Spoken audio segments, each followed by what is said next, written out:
Delighted to cross to Rosarito, Mexico, where we're joined by our friend Thomas Markle, the father of the Duchess of Sussex. Thomas Markle just dropped a bombshell that's shaking every royal gossip circle to its core.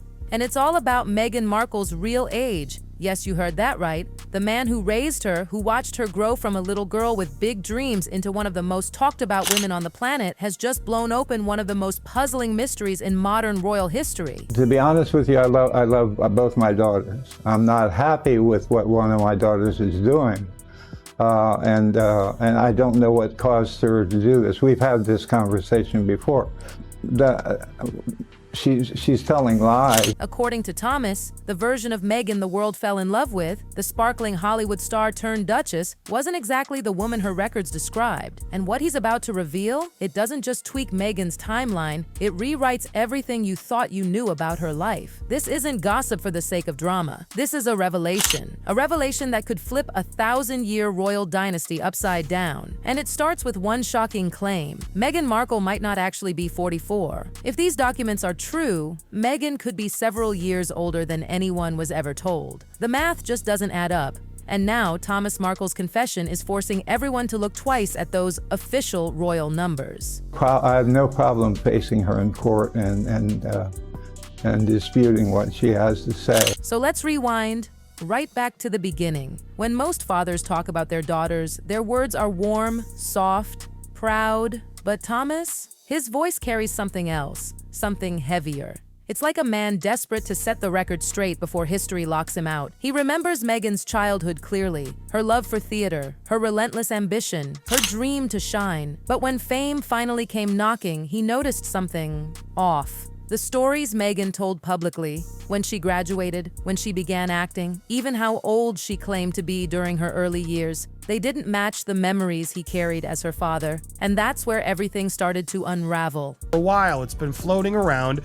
Royal fans are convinced Meghan Markle is lying about her age. In fact, they think she's older. And not a surprise here because, yeah, she lies a lot about. Now, here's where it gets chilling. Thomas wasn't shouting from rooftops or spinning tabloids. No, he spoke slowly, carefully, like a man testifying in court. He implied that Meghan's official birth year might not be real, that the palace's carefully written version of her life had been adjusted. And when those words come from a father, the man who held her baby pictures, who marked birthdays, who lived those years, you can't brush it off as rumor. This wasn't tabloid chatter. This was a father's truth colliding with a royal fairy tale. He hinted that the Meghan he raised didn't quite match the Meghan the world was introduced to. That single confession cracked the first line in her carefully built royal image. And from that moment on, nothing was the same. Here's where the paper trail enters the scene. And it's jaw-dropping. The date, March 1997.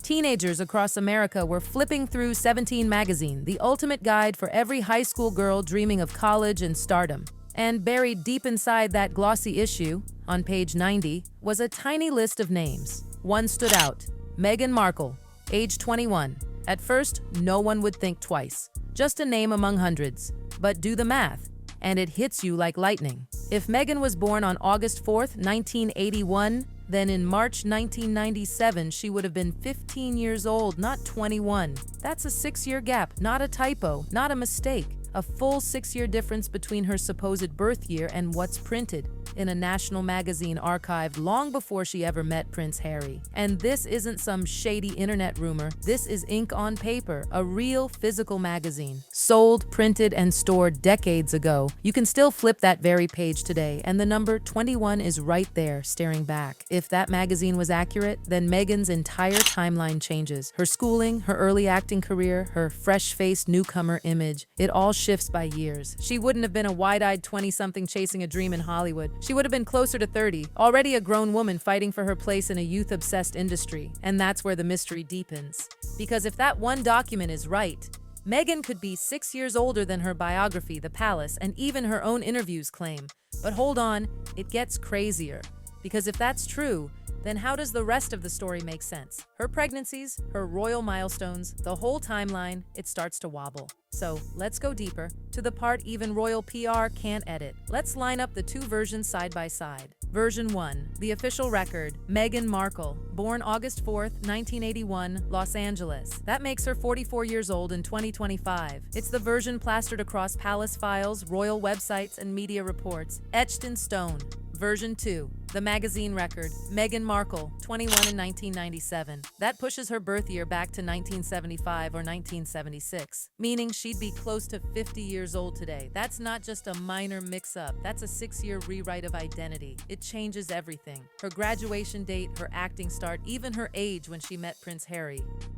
If she was born in the mid-70s, then she wasn't a radiant 36-year-old bride. She was a woman in her early 40s stepping into the royal spotlight, and suddenly, that age difference between her and Harry looks a lot bigger than anyone realized. Here's where things take a darker turn, because once you notice that the numbers don't line up, you start to wonder who changed them. This is where the metaphor that Thomas loves, ink versus pencil, makes sense. Ink is permanent. It's birth certificates, legal records. Pencil is erasable, flexible, easily adjusted, just like a public image. The world was given Meghan's ink story, the polished one, but buried beneath it is a pencil sketch, faint but still visible, well, if you dare to look. And between Thomas's memories, that old 17 archive, and a 6-year difference that refuses to vanish, a new image of Meghan starts to form. Not as the world's modern Cinderella, but as a woman whose timeline might have been strategically rewritten. Then comes the part no PR team can ever manipulate: pregnancy and birth. Thomas Markle didn't just stop at age. He hinted that even Meghan's pregnancy narrative didn't add up, and for the first time, he wasn't the only one saying it. A Portland hospital insider, someone who actually worked there, claimed that the story told in Prince Harry's Spare didn't match medical reality. In the book, Harry painted a perfect picture: soft lights, 2 epidurals, calm music, and within 2 hours, poof, Meghan and the baby were home at Frogmore Cottage. Sounds magical, right? But that's the problem. It's too magical because anyone who's ever given birth or worked in a maternity ward knows that version simply doesn't add up. Here's why. Portland Hospital isn't a spa. It's a world-class medical facility with strict rules, especially for high-risk pregnancies. Doctors say 2 epidurals? Practically impossible. Epidurals are continuous. You don't just stack them like painkillers. And then there's the timeline. The hospital to Frogmore Cottage drive alone is about an hour. So how could Meghan possibly give birth, recover, be monitored, discharged, and make that trip, all within 2 hours? Even the most optimistic doctors shook their heads. After an epidural, you can't walk immediately. You have to wait. Your vitals stabilize, your blood pressure evens out, your legs regain feeling. So how did Meghan, supposedly a high-risk patient, leave so soon? It's not just improbable. It's medically impossible. Thomas Markle called it what it was: a story, not reality. And when you pair his words with the hospital insider's account, a haunting pattern appears. Every royal version of Archie's birth, the candles, the epidurals, the magical homecoming, feels scripted. Like a scene built for headlines, not hospital logs. The birth story became a performance crafted for optics. And perhaps, just perhaps, this was never about medicine at all. It was about management. Managing a royal image too fragile to handle imperfection. Because let's be honest, when your brand is precision and poise, messy details don't fit. You erase them. You rewrite them. Every medical document reportedly points to one unchangeable fact: Meghan's pregnancy was geriatric, the medical term for pregnancies over 35. That's not shade. It's science. It means close monitoring, hospital-only protocols, and zero room for free-spirited birthing balls and essential oils. Yet Harry's story sounded like a wellness retreat. Candles glowing, calm music, a birth like a movie scene. Doctors and midwives reading that account, they blinked in disbelief.